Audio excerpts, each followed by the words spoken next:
Welcome, sir. Thank you.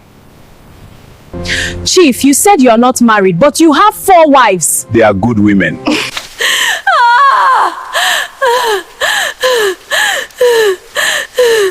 The long journey to the city felt like a nightmare to Emily. Inside the moving car, she sat quietly beside Chief Raymond, her heart heavy, her eyes swollen from endless tears. No matter how fast the car moved, her thoughts were still back in the village, with Jude. After hours on the road, tall gates appeared ahead, shining gold under the evening sun. The driver stopped. "Welcome home, sir," the guards greeted as the gate slowly opened. Emily's breath caught in her throat. Before her stood a massive mansion, white walls, tall pillars, beautiful flowers lining the driveway, and fountains dancing in the air. "So this is my new home," she whispered weakly, but instead of joy, fear filled her heart. As soon as she stepped down from the car, 4 women stood waiting at the entrance. They were dressed in expensive wrappers and jewelry, their faces calm but their eyes sharp. "Welcome, sir," the woman greeted Chief Raymond. He smiled proudly and said, "Emily, meet my wives." Emily froze. "Wives?" she whispered. One of the women stepped forward, tall and graceful. "Welcome, new sister," she said coldly. "I am the first wife."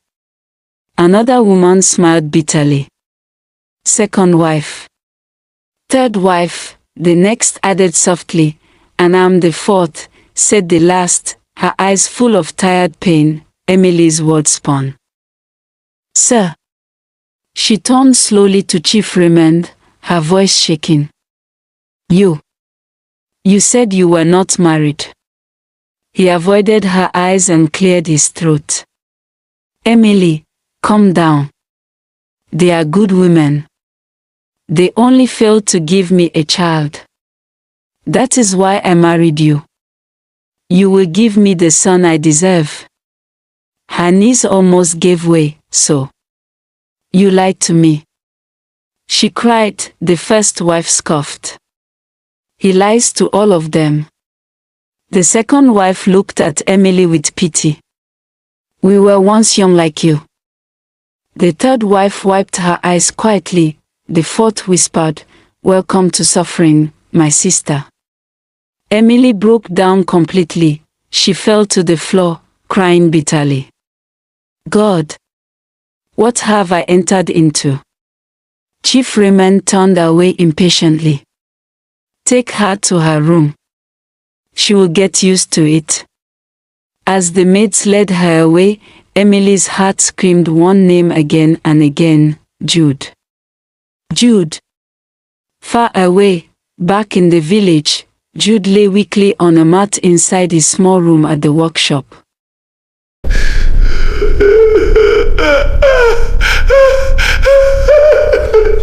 Since Emily was taken away, he had not eaten properly. His eyes were red, his body thin, his heart completely broken. That night, someone knocked gently on the door. "Jude." "It's me. Rebecca." He struggled to sit up. The door opened and Rebecca entered quietly, carrying a small pot and a nylon bag. "I brought you food," she said softly, placing it beside him. "You have not been coming to work." My heart was worried. Jude looked at her with empty eyes. "What is the use of food when my life is finished?" Tears filled Rebecca's eyes. "Please eat," she begged. "If you die, who will fight for my sister?" He looked at her slowly. "Fight? How can I fight a rich chief?" Rebecca sat beside him and held his hand. "My mother forced her," she whispered. "Emily did not choose him. She cried the whole night before she left." Jude's heart jumped. She didn't betray me." "No," Rebecca shook her head. "She still loves you. She calls your name every time she cries." Jude covered his face and sobbed, "Oh God. Then why? Why did this happen?" Rebecca wiped his tears gently. "Please be strong, Jude. God is not asleep. One day the truth will come out."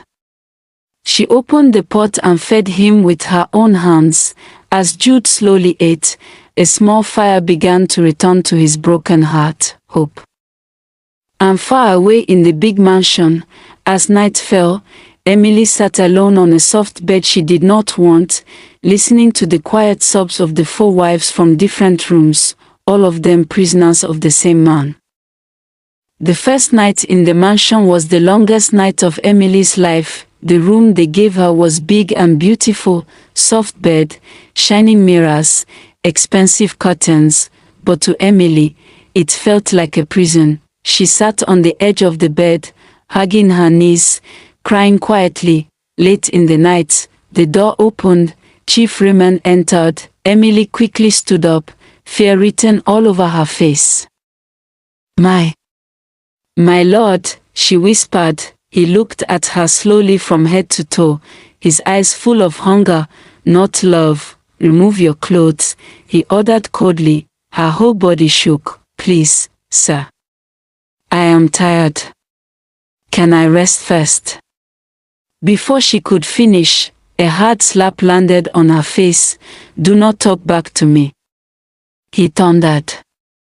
"You came here to give me a child, not excuses."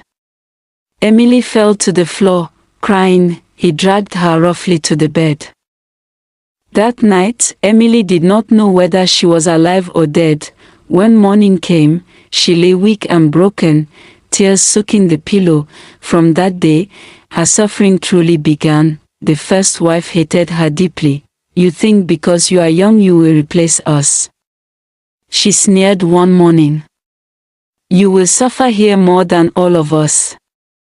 She ordered the maids to give Emily all the hardest work, washing clothes by hand, cleaning the long corridors, scrubbing floors until her fingers bled. The second wife mocked her every chance she got. "Village girl," she laughed. "Do you know how to behave in a mansion? Or you only know how to follow mechanics around?" The third wife poured hot tea near her feet on purpose. "Sorry," she said without meaning it. The fourth wife remained quiet, but she never helped her, and Chief Raymond, he was worse than all of them. Anytime Emily displeased him, if food was not sweet enough, if she did not smile, if she mentioned the village, he beat her. "Useless girl," he would shout. "You have stayed here for months and still no pregnancy. Are you also barren like the rest of them?" Those words pierced her heart like knives. Every night, he forced himself on her, harsh and without mercy. Sometimes she would bleed, sometimes she would faint, but no one cared. One evening, as she struggled to climb the stairs with a bucket of water, the first wife pushed her. "Move faster," she shouted. Emily fell hard and rolled down the steps. She injured on her forehead. She lay there unconscious. When she woke up later in the small servant room they had given her, the fourth wife sat quietly beside her. "You are not the first," the woman whispered sadly. "He has destroyed many young girls before you." Emily's eyes widened in horror. How? How can I escape?" she cried weakly. The fourth wife shook her head. "No one escapes from this house easily." Emily turned her face to the wall and cried silently. That night, as rain beat against the windows, she whispered through her tears, "God, please save me. Or let me die." And far away in the village, Jude suddenly woke from sleep, his heart pounding hard, as if his soul had heard Emily's cry.